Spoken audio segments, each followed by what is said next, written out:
Okay, students, so let us look at this question. Area of the region satisfying the inequalities mod x minus y less than equal to 1, y greater than equal to 0 and y less than equal to 1 is. सबसे पहले तो students इसका graph बनाने की कोशिश करते हैं. Mod of x minus y less than equal to 1. इसको स्टूडेंट सिंप्लीफाई करके मैं ऐसे भी लिख सकता हूँ y is greater than equal to mod of x minus 1. इसको बनाने के लिए स्टूडेंट्स अल्टीमेटली जो मुझे ग्राफ चाहिए वो चाहिए y is equal to mod of x minus 1 का. उम्मीद करता हूँ आप सबको ये पता है y is equal to mod of x कैसे बनाते हैं. नहीं पता तो थोड़ा सा आइडिया दे देता हूँ. It is a V shaped graph where vertex is at the origin. ये है students y is equal to mod of x का graph. y is equal to mod of x का ग्राफ. लेकिन हमें चाहिए mod of x minus 1. Minus 1 का मतलब है स्टूडेंट्स ये जो y is equal to mod of x वाला ग्राफ बना है इसको आप एक यूनिट नीचे कर दे. तो मतलब ये जो वर्टेक्स हमारा 0,0 पे था वो अब एक यूनिट नीचे आ जाएगा. It will be at 0,-1. तो पूरा का पूरा ग्राफ एक यूनिट नीचे आ जाएगा. Graph would look something like this. ठीक है स्टूडेंट्स, ये जो हमारा ग्राफ है ये है y is equal to mod of x minus 1 का. एक काम करते हैं स्टूडेंट्स, अब मैं जो हमें मेन ग्राफ बनाना है उसको मैं अलग से बना लेता हूँ. ठीक है, let this be y axis, this be x axis. This is how y is equal to mod of x minus 1 looks. एक बार सारी इंफॉर्मेशन लिख लेता हूँ स्टूडेंट्स. ये है 0,-1. ये है x एक्सिस, ये है y एक्सिस और ये हमारा ग्राफ है y is equal to mod of x minus 1. हमें चाहिए y is greater than equal to 0. उसके लिए पहले मुझे y इज इक्वल टू 0 चाहिए. Students y is equal to 0 का मतलब x एक्सिस ही तो हुआ. x एक्सिस ही वो लाइन है जहां y हमेशा 0 रहेगा. y less than equal to 1 के लिए पहले y इज इक्वल टू 1 बनाना पड़ेगा. y इज इक्वल टू 1 का मतलब क्या हुआ? Line parallel to x axis and 1 unit above x axis. So that line would look something like this. This is the line y is equal to 1. अब student हमें जो area चाहिए वो कौन सा चाहिए? जो तीनों को सेटिस्फाई करे, मतलब तीनों का कॉमन रीजन. अब देखिए लेस देन इक्वल टू 1 का मतलब क्या हुआ? y इज इक्वल टू 1 के नीचे वाला area. Greater than equal to 0 का मतलब क्या हुआ? y इज इक्वल टू 0 के ऊपर वाला एरिया. तो कॉमन रीजन तीनों का क्या हुआ? तीनों का जो कॉमन रीजन है वो मैं हाईलाइट कर रहा हूं. आप देख सकते हैं this is the common region. उम्मीद करता हूं आप सबको समझ में आ रहा है. Which is actually A trapezium. हमें ये एरिया निकालना है स्टूडेंट्स. ये ट्रिपीजियम का एरिया हमें चाहिए. उम्मीद करता हूं आप सबको क्लियर है. अब स्टूडेंट्स ट्रेपेजियम का एरिया चाहिए तो पहले तो एरिया का फॉर्मूला पता होना चाहिए. Area of trapezium is half into sum of parallel sides, half into sum of parallel sides into the height.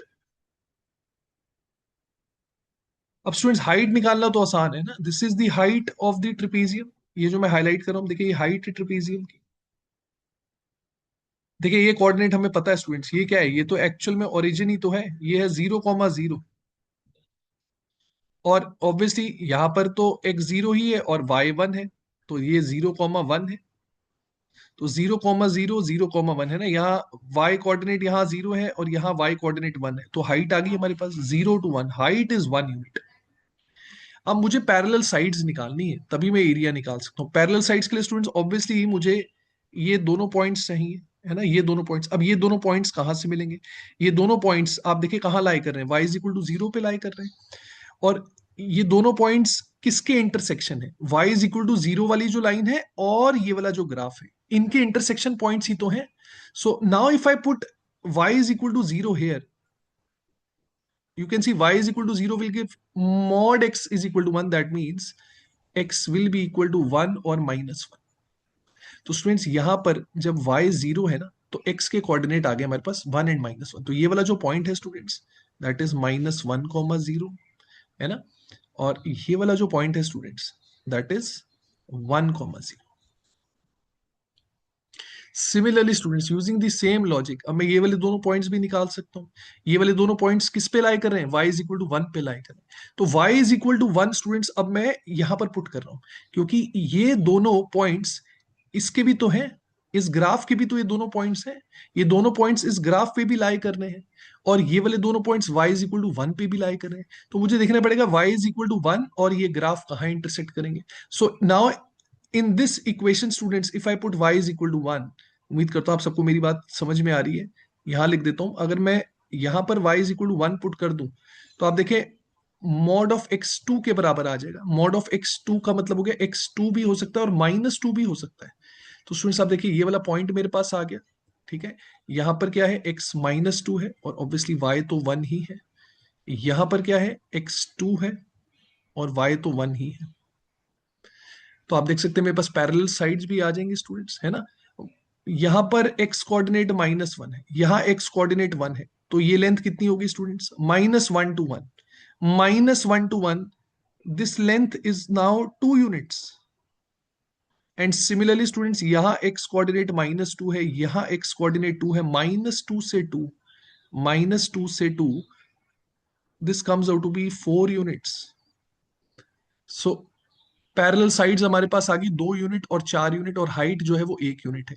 So finally the answer will be half into sum of parallel sides, मतलब 2 + 4, height is 1, so area comes out to be 6/2, that is 3. So 3 square units will be the answer. I hope this question is clear to everyone.